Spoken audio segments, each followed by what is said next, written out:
Hari ini saya melanjutkan tentang mutiara-mutiara Natal yang sudah kita pelajari lebih 2 minggu, saudaraku. Tapi sungguh memang kisah Natal sangat kaya dengan pesan-pesan yang kuat, yang sangat relevan juga dengan kehidupan kita. Hari ini saya memulai dengan membacakan Filipi 2 ayat yang kedua berkata, "Karena itu, sempurnakanlah sukacitaku dengan ini. Hendaklah kamu sehati sepikir, dalam satu kasih, satu jiwa, satu tujuan."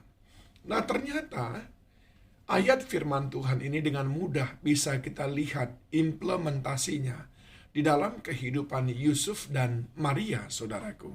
Di tengah-tengah berbagai macam kesulitan, mulai dari bagaimana mereka harus bersepakat menjadi pasangan suami istri oleh kehendak Allah.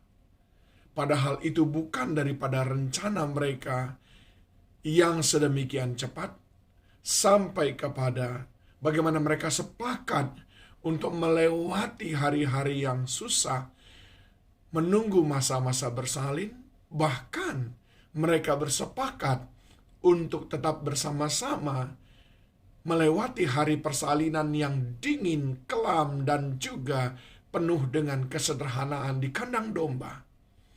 Seakan-akan tiada habis-habisnya yang mereka harus hadapi, segala hal yang tidak enak. Tetapi mereka tetap bersepakat. Tidak hanya sampai di situ, saudaraku. Ketika proses melahirkan sudah selesai, tiba-tiba malaikat berkata kepada Yusuf, "Bawalah Maria dan anak itu untuk mengungsi ke Mesir." Dan lagi-lagi Maria bersepakat untuk ikut bersama dengan Yusuf sesuai dengan kehendak Allah. Dan tiba waktunya mereka harus kembali ke Yerusalem. Maria juga bersepakat bersama Yesus untuk berangkat bersama-sama. Tiada perbantahan, sehati sepikir. Bahkan Maria dan Yusuf sehati sepikir untuk membawa Yesus ke bait Allah. Saudaraku yang dikasihi Tuhan, genaplah firman Tuhan dalam Filipi 2 ayat 2 tadi. Hendaklah kamu sehati sepikir dalam satu kasih, satu jiwa, satu tujuan. Apa yang ingin saya katakan kepada saudara?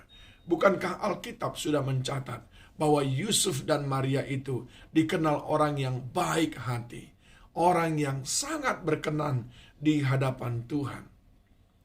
Maka ketika kita adalah orang-orang yang penuh Roh Kudus, orang yang baik hati, jelaslah kita menjadi orang yang mudah bersepakat dengan orang lain. Ketika kita menjadi pribadi-pribadi yang memahami kehendak Allah, yang mengutamakan kehendak Allah, maka kita akan menjadi pribadi orang yang mudah diajak berkompromi, bekerja sama, mudah berunding, sama seperti yang ditunjukkan oleh Yusuf dan Maria.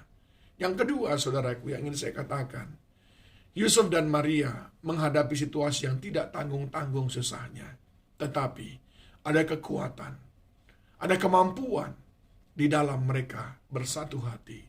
Seperti Matius 18 ayat 19 berkata, "Dan lagi aku berkata kepadamu, jika 2 orang daripadamu di dunia ini sepakat meminta apapun juga, permintaan mereka itu akan dikabulkan oleh Bapakku yang di surga." Bukankah kita pengkhotbah berkata, tali 3 lembar tidak mudah diputuskan. Artinya, ketika kita bersepakat dan ada kekuatan Allah yang menyertai, maka sungguh apapun tantangan yang kita hadapi, kita tidak mudah menyerah. Hari-hari ini, bahkan hari-hari yang akan datang, kita belum tahu. Mari persiapkan diri saudara menghadapi tantangan-tantangan yang berat itu. Pertama, jadilah pribadi yang mudah diajak bersepakat di dalam Tuhan. Bersepakat dalam perundingan, dalam permusyawarahan, menghindari perbantahan, tapi lebih suka mencari perdamaian dan fokus kepada solusi yang mendatangkan kebaikan. Dan yang kedua, ada kuasa dalam kesepakatan. Ada berkat Tuhan, ada pertolongan Tuhan saat kita bersepakat bersama-sama. Natal ini mengajak kita untuk kembali memperbaharui pribadi kita dan kembali memperbaharui cara kita berkomunikasi supaya Tuhan melihat kita adalah pribadi-pribadi yang mudah dan suka bersepakat untuk hidup rukun. Kesana Tuhan memerintahkan berkat-Nya, seperti Yusuf dan Maria. Tuhan Yesus memberkati saudara.